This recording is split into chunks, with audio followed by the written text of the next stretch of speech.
শ্রোতা ভাইরা সব মানুষ বলতেছে ও লোকমানে হাকিম, তাহলে এই 10টা আমলগুলো আমাদেরকে একটা একটা করে বলে দেন। আমি একটু আপনার মতো হতে চাই। ও আমার বন্ধুগণ শোনেন, 5টা কোষের ভিতর থেকে ভাইরা আমার এত সুন্দর নিয়ামত আল্লাহ দান করলো। আল্লাহ রাব্বুল আলামিন 5টা দোষ দিয়ে দিলেন লোকমান হাকিমকে। আল্লাহ রাব্বুল আলামিন ডাকতে বলতেছে ও লোকমান, তুমি শুকরিয়া জ্ঞাপন করো। আমি শুকরুলিল্লাহ। আল্লাহু আকবার বলেন। ইয়াশকুরু ফাইন্নামা ইয়াশকুরু লিনাফসি। আল্লাহু আকবার বলেন। না শুকরিয়া করতে পারবা না। বন্ধুরা আমার শোনেন, আমার আল্লাহ আমাদের ভিতরে যদি এত দোষ দিত, আমার আল্লাহ আমাকে আপনাকে যদি বলতো সবই মূল্যের বেটা ঘড়ির মধ্যে ও সাইফিসা ধর আমি 5টা দোষ দিছি, তুই শুকরিয়া জ্ঞাপন কর, তখন আমরা না শুকরিয়া করে কমা আল্লাহ কি শুকরিয়া কর্ম। আমার এত সুন্দর নাক দিছ, একেবারে বাঁকা নাক দিছ, বোসা নাক দিছ। আমার আল্লাহ আমাকে কালো বানাইছ, আমাকে খাটো বানাইছ, আমার টাকা দাও নাই গরিব বানাইছ, আমি আর কি শুকরিয়া কর্ম। কথা কন না গা ভাইরা আমার সেনায়, আপনার গার্মেন্টসে চাকরি করেন তাতে কোনো অসুবিধা নাই, চালকগিরি করেন তাতে কিছু অসুবিধা নাই। বন্ধুরা আমার দোকানপাটে ব্যবসা করেন তাতে কোনো অসুবিধা নাই, স্কুলের মধ্যে পড়েন আর মাদ্রাসার মধ্যে পড়েন তাতে কোনো অসুবিধা নাই। কিন্তু আল্লাহ না শুকরিয়া করবা না, আল্লাহ রাব্বুল আলামিন শুকরিয়া করবা। তার কারণ হলো আল্লাহ রাব্বুল আলামিন লোকমানকে বলতেছে, লোকমান আমি তোমাকে এত দোষ দিছি, তারপরে তুমি শুকরিয়া জ্ঞাপন করো। আমি শুকরুলিল্লাহ। আল্লাহু আকবার বলেন। এই ভাইরা আমার, আমরা যদি শুকরিয়া আদায় করতে পারি, আমরা লোকমান হাকিমের মতো ভাইরা আমার, লোকমান হাকিমের মতো কামিয়াব মানুষ হইয়া যাব। এই দেশের মধ্যে আমি আপনি কি হয়ে যাব? কামেল মানুষ হয়ে যাব, পরিপূর্ণ মানুষ হয়ে যাব।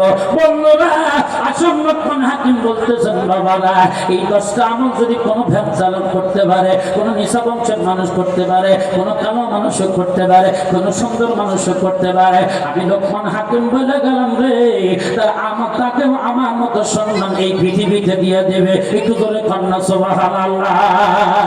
আসুন লোকমান হাকিমকে ডাকতে বলতে তাহলে 10টা গুণগুলো আমাদেরকে একটা একটা করে বলার, আমি আপনাদেরকে একটা একটা করে গুণগুলো বলার জন্য চেষ্টা করব ইনশাআল্লাহ। মুসলমান ভাইরা আমার, দিলের কান দিয়ে এবার বয়ানগুলো শুনবেন। বন্ধুরা আমার, খালি এই ডান কান দিয়ে শুই না, এই বাম কান দিয়ে বের করে দেওয়া যাবে না।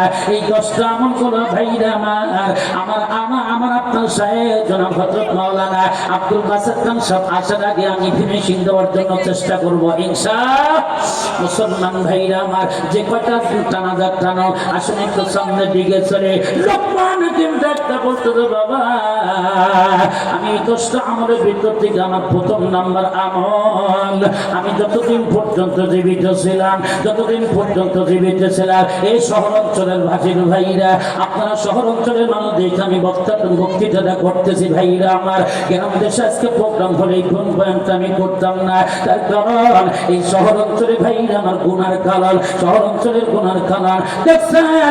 এই তো কয়েকদিন আগে ভাইরা আমার সাধারণ 5.7 ভাইরা আমার ভূমিকম্পতে আপনাদের ঢাকা শহরে অনেকগুলো বিল্ডিং তছনছ হয়ে গেছে। কথা পাই না, ঠিক না ভাই? ঠিক। সে গ্রাম অঞ্চলে কিন্তু হয় নাই কেন? এই গ্রাম অঞ্চলে ভাইরা আমার পাপের কাজটা একটু কম হয়ে যায়, শহর অঞ্চলে কিন্তু একটু পাপের পাপ কর্ম কিন্তু একটু বেশি হইয়া যায়। আমার আল্লাহ ডাকতে বলেন, বান্দা বান্দিরা রে, আমি আল্লাহ তোদেরকে সুতার মতো ঢিলা দিয়েছি, আমি আল্লাহ 60 থেকে 70 বছর হায়াত দিয়েছি। এই হায়াতের মধ্যে তুই নামাজ পড়িস নাই, শহর অঞ্চলের চেপাই গলি অলিগলিতে জেনা জেনা বেড়াইছর, এমকে পেন পিরিতি করে বেড়াইছর, কত অশ্লীল নাচ গান করেছ, আমি আল্লাহ কিছুই দেই নাই। আমি আল্লাহ একদিন একটু ঝাঁকানি দিব, 5.7 পয়েন্ট দিয়ে ঝাঁকানি দিব। এই দুনিয়ার মানুষ হইছ না, আমি আল্লাহকে ছাড়া আর কাউকে ডাকতে পারবে না। একটু করে কথা কন না, ঠিক না ভাই? ঠিক। মুসলমান ভাইরা আমার, আসুন একটু সামনে দিকে চলি। লোকমান হাকিমের প্রথম নাম্বার আমল, লোকমান হাকিম বলেন আমার প্রথম নাম্বার আমল হলো, আমি যতদিন পর্যন্ত জীবিত ছিলাম, আমার চোখটা যতদিন পর্যন্ত খোলা ছিল, আমার এই হাওয়া নামক বডির মধ্যে যতদিন পর্যন্ত নিমজ্জিত ছিল, ততদিন পর্যন্ত আমি রাস্তা দিয়ে চলাচল করেছি, রাস্তা দিয়ে হাঁটাহুটা করেছি। এই হাঁটাহুটার কারণে, এই চলাফেরার কারণে, এই এই চোখ দ্বারা কখনো উস্কি ফাস্কি পারি নাই, তার মানে বেদনান ওই গেটের দিকে দরজার দিকে ওই জানালার দিকে এই চোখ দ্বারা আমি কখনো উস্কি ফাস্কি পারি নাই। তার মানে লোকমান হাকিম বলেন প্রথম নাম্বার নজরের হেফাজত করেছেন। একটু ধরে কন্যা সুবহানাল্লাহ। শহর অঞ্চলের ভাইরা এখন বুকে হাত দিয়ে বলেন আমরা কয়জনের চোখের হেফাজত করতে পারছি বাবা? বাইরে এই চোখ কিন্তু আমার আপনার বিরুদ্ধে সাক্ষী হইয়া দাঁড়াবে। যেই দিন সাক্ষী হইয়া দাঁড়াবে ওই দিন কিন্তু আমি আপনি পার পাবো না বন্ধুরা আমার। এই জন্য ওই জাহান্নামের আগুন থেকে বাঁচতে চাইলে এখন এই চোখের হেফাজত করার সময়। কথা কয় না ঠিক না ভাই? ঠিক। এখনই কিন্তু চোখের হেফাজত করার সময়। লোকমান হাকিম বলেন আমি প্রথম নাম্বার চোখের হেফাজত করেছি। ও ঢাকা শহরের ভাইরা আমি আপনাদেরকে বলে দিলাম যে ব্যক্তি চোখের হেফাজত করে মরতে পারছে, মারা গেছে, ওই ব্যক্তিতে কাগজ কলমে লেখে না সে ব্যক্তি নিঃসন্দেহে আল্লাহর ওলি হয়ে মরছে।